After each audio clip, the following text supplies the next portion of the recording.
Coach Ash had great relationships with these young guys, and I know a lot of them loved them, so it was a big change for them.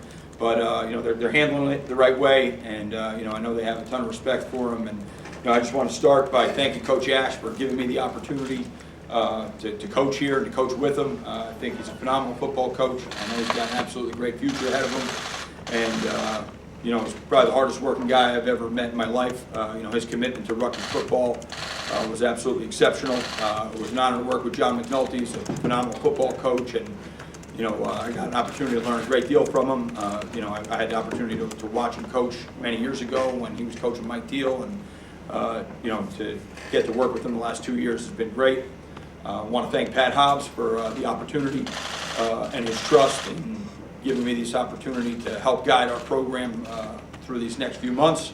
The biggest thing is making sure that we take care of our players, that we give them a chance to be successful, that we keep them together. Obviously, it's a tough time for them, and our leaders are doing a great job of keeping everybody on task. And I guess for me, probably one of the biggest things, a tremendous honor as a guy that's from New Jersey and loves New Jersey, to have the opportunity to represent Rutgers and represent New Jersey is it's really special for me. And it's an unbelievable opportunity to represent our players. So I'm really excited about it, and hopefully, if you guys have any questions.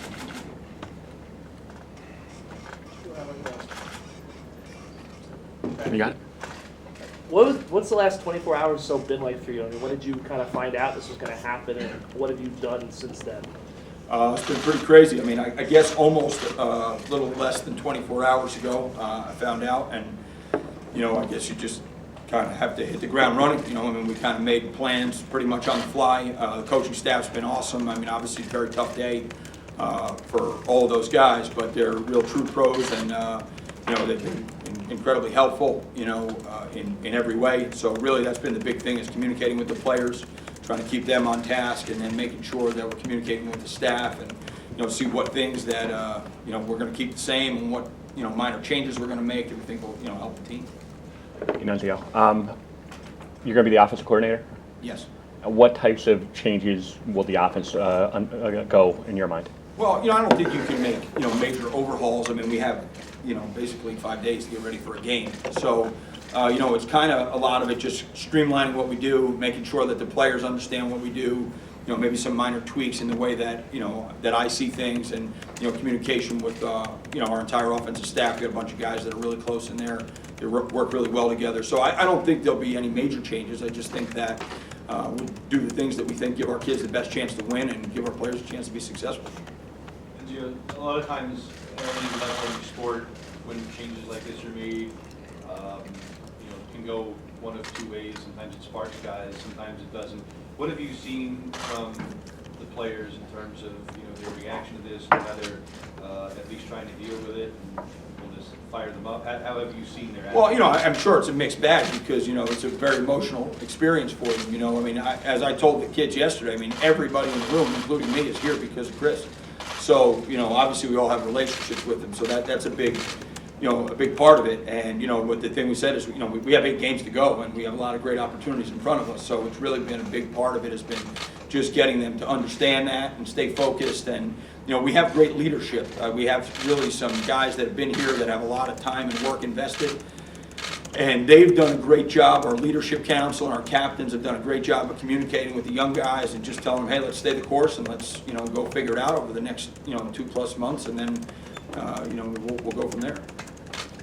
A lot of even experienced coaches struggle with doing both jobs, as running the program and managing an offensive coordinator. I'm just curious how you plan to manage your time, and if that's a big ask for what's going on inside the program now.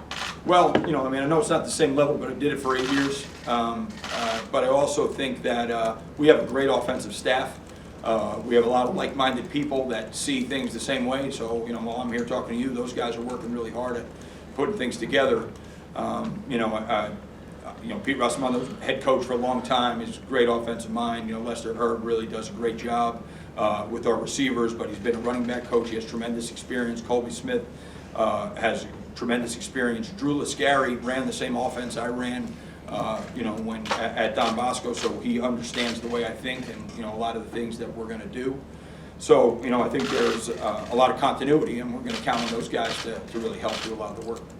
Coach, can you just talk about how you're handling the recruiting aspect of it now, and will there be more responsibilities divvied up among the staff? How does that plan to work? Well, you know, I mean, obviously the guys that we have committed, we're certainly going to honor them. We do everything we can to keep them.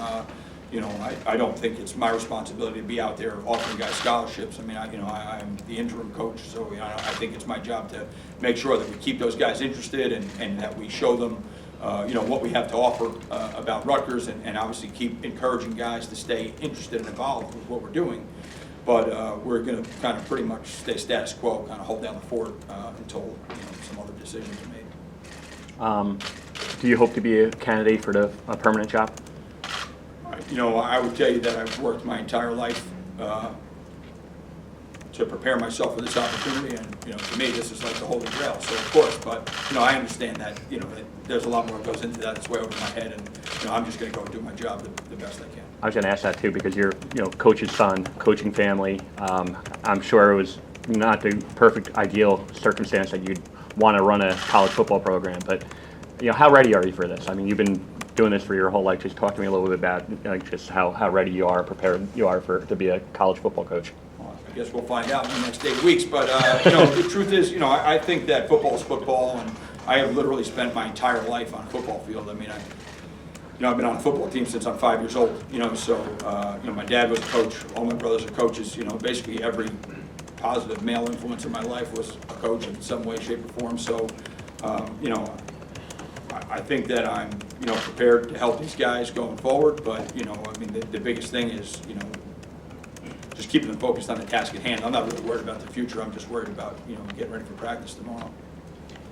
Is Art your quarterback? And you're obviously very familiar with Johnny. Is he going to, you know, feature in more to the offense? Well, yeah, Art, you know, I've already told him, you know, Art's going to start the game, and, you know, we'll see, you know, some of the stuff that Johnny does well. Obviously, I have a tremendous amount of familiarity with him.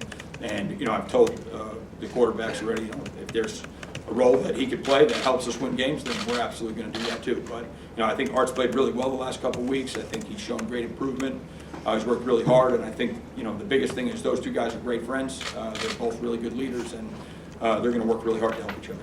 So just to follow up with Art, you don't anticipate him redshirting this point. He's going to play the fourth game this weekend. I do not anticipate that. I just want to make sure you're calling the plays, right? You haven't come out and said that, so I just want to. Yes.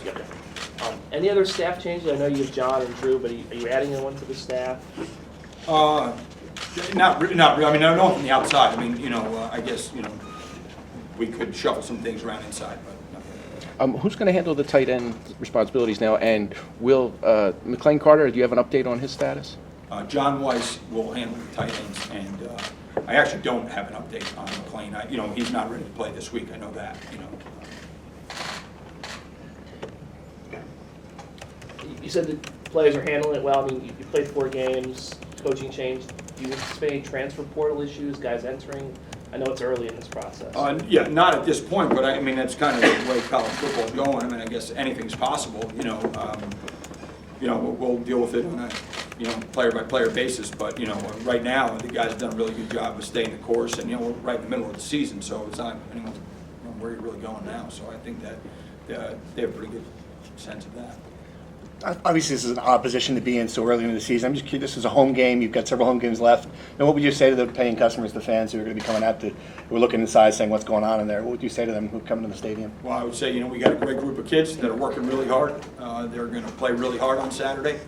And, you know, we'd love to see the whole state of New Jersey come out and, you know, support these guys because they need it. You know, they've worked really hard, and obviously the results aren't what we wanted, but, you know, I believe that we're moving towards something, and I think that we have an opportunity to get better and grow this week. And, you know, I'm very confident that our kids are just going to go out and play really hard. Did you get a chance to look at any Maryland film yet? And any thoughts on that? Yeah, I have. I mean, you know, I obviously I think that they have a dynamic offense. I mean, you know, Coach Loxley's a great coach, and they do a great job. And you know, I know they had a tough game the other night, but you know, we could relate to that a little bit. And you know, I think it's got an opportunity to be a great game. But I think right now our biggest focus has to be on us. We can't worry a whole lot about them. We got to streamline some things and get ourselves squared away. And by the time we get to practice tomorrow, you know, we'll have a better sense of, you know, what we're looking at for Maryland. Specifically on the offense, I know you said minor changes and you're 4 games into it, there's 8 games left, but I know you're a spread guy, generally speaking. Is there any way that we're going to see more spread concepts? Can you change it overnight? Basically, my thought process has always been that we are a multiple-eye team that adds the elements that come with the spread offense, whether that's the RPO stuff or it's the, quarterback reads or whatever. Really, the biggest thing is what can our kids handle and what can we get to? I think that we have all the things built in to do what I'd like to do, but, it's really going to come down to what can our players execute, because we have to put them in a position to be successful, and, that's the most important thing, because they have to feel confident in what we're doing. When you mentioned about Maryland, you said, our biggest focus right now has to be on ourselves. Were you referring more to the game plan and the, improvement week after week, not the side stuff about coaching changes and all that kind of stuff? You're talking about game stuff, right? Yeah, I'm talking about, hey, what we're going to do to go out and try and win a game on Saturday. We have to, make sure that our house is in order and that we understand what we're doing. That, I think, Andy's got some plans for the defense that, he thinks, okay, these might be some minor things that we can do to help our players. We're going to do the same thing on offense and the same thing on special teams. So once we have a good sense of that, then, we'll really worry about the other team. Anything else, guys? Thanks, Coach. Appreciate it. Thanks, John. Congratulations.